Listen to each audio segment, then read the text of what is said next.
अधिवेशनाच्या पहिल्या दिवशी शोकप्रस्तावाचं वाचन करताना चूक झाल्याबद्दल विधानसभा अध्यक्ष राहुल नार्वेकर यांनी दिलगिरी व्यक्त केली आहे।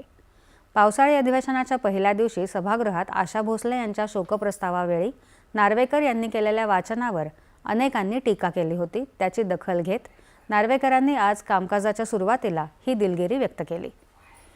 आपल्याकडच्या छापील भाषणाची प्रत अस्पष्ट होती। काही तांत्रिक चुका असल्याने आपल्याकडून शब्द चुकीचे गेले, मात्र आपल्या मनात कोणाच्या भावना दुखावण्याचा विचार नव्हता।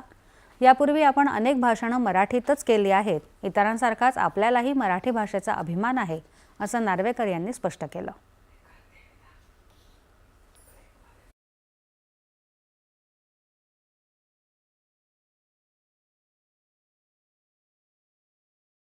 जे घडलं ते एका चुकीमुळे घडलेलं आहे। त्याचा कोणी वेगळा अर्थ काढू नये अशी मी विनंती करतो।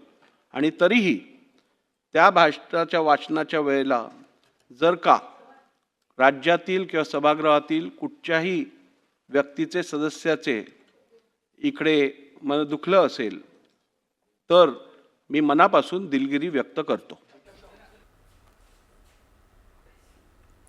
राज्यात मराठी